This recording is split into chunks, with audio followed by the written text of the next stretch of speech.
BBC Radio Surrey. Right, lots to talk about today. Want to hear from you this morning. How do you feel about the winter fuel payment? Big vote in Parliament later on today. And what did you discover when you went through a loved one's possessions? Why? Well, the music to a popular 80s TV show, which was thought lost for 40 years, is being released today after it was found on a tape somewhere in Surrey. Have a listen to this.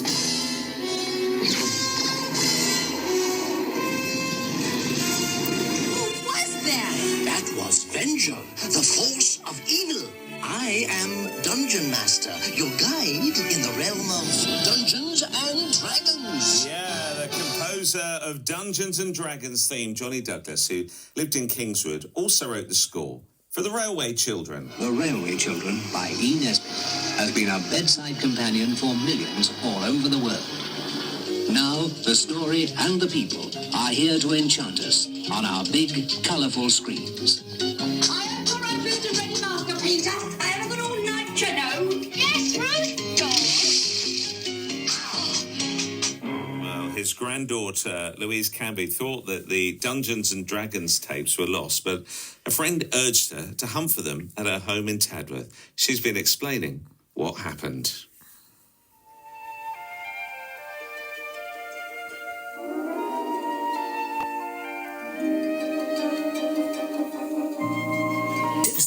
To me, I thought, well, I'm going to have to start looking now. She set the seed. So I did, went into the office, started looking around, and I saw on top of one of the cabinets, there was some stacks of some rather large shoe boxes, the big white ones for men's shoes, I think. And I just thought, well, what is in there? I don't know what it is.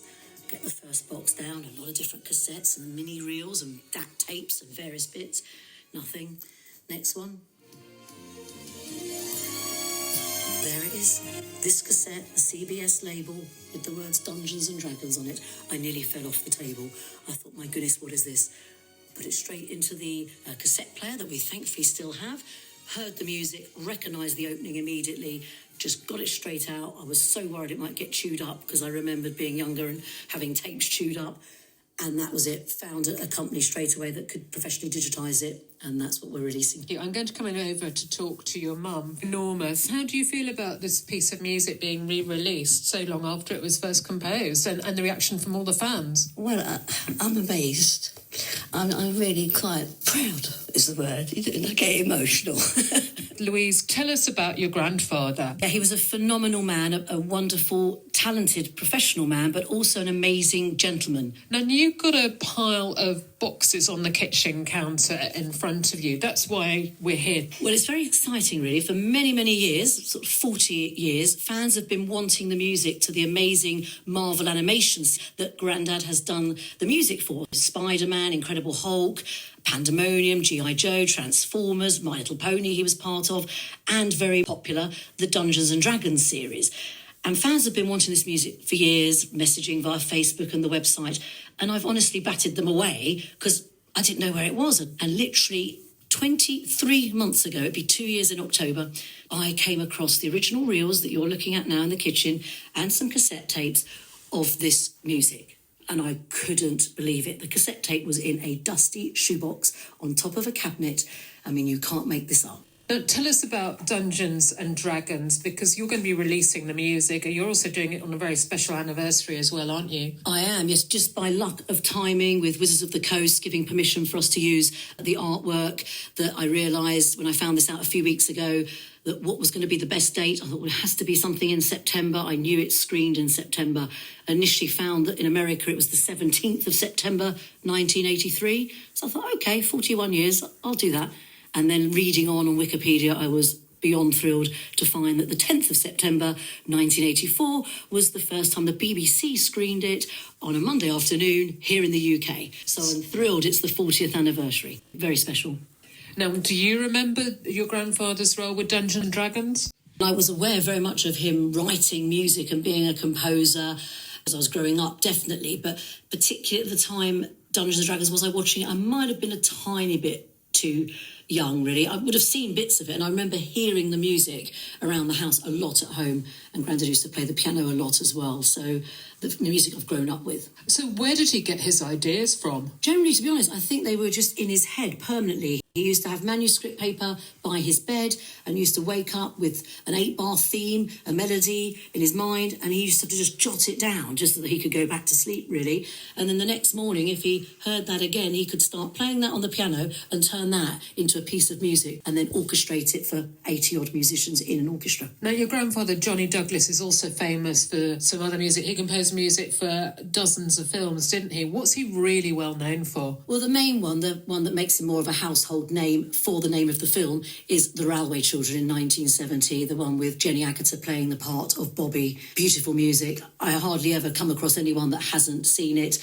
People that grew up with it when it first came out in the 70s are now sitting down watching it with grandchildren. And again, thanks to the BBC, they put it out most bank holidays over the Christmas break. So it's out there. And there's been a sequel recently as well, which has helped to, I think, bring the original back into people's minds as well. So where will people be able to find the soundtrack for Dungeons and Dragons? Currently, it's going to be on all the streaming platforms, so Amazon, iTunes, Apple Music, Spotify, and all the others as well. It's just the quickest way to get it out to the fans. But I know from many, many, many comments I've had on various platforms recently that fans are wanting a physical release. They want something to hold and touch, and it means I can put more information into the booklet as well. And there's people asking for CD, there's people asking for vinyl, and there's people asking for both. So I have quite a project on to cost all that up, work that all out, and I do plan to do a physical release for the fans. Can you share with me some of the things that people have said to you on social media? It's been absolutely incredible, to be honest. I've been quite blown away. I mean, you had lots of people talking about the physical release, but this gentleman here has just put, I can't wait. I told my wife, if I'm lucky enough to know when I am passing, this theme song is what I want playing in the background while my loved ones are gathered around me saying their goodbyes. It will always be the most enchanting and peaceful song to me. You know, it's been overwhelming and very moving. I'll tell you what, I've got to play a bit more of that theme tune because it's like, this is the Railway Children one. It starred, of course, Jenny Agutter, Bernard Cribbins and Dina Sheridan, amongst many, many others. And Johnny Douglas wrote that music. And fascinating that they found that just in a white shoebox, just the, those cassettes. So what have you discovered when you went through a loved one's possessions? Interested, maybe what did you discover about them? Funny thing is I remember speaking to one of my friend's mums who now has passed on, but she was talking about going through her mum's drawers and going out, the sort of the drawer of bits. She said something that means something to you, like, a little badge from Margate. She said it's just, you think, oh, is it me? And stuff just gets thrown away. Sad, isn't it, really? Johnny Douglas and the main theme from the Railway Children, 1970, that dates back to. But lovely to hear Louise Canby talking about her grandfather. Want to hear from you. When did you discover, or what did you discover when you actually went through some loved one's possessions? You can let us know this morning. It's Tuesday. It is the 10th of September. Lots of stories around that are worth a mention.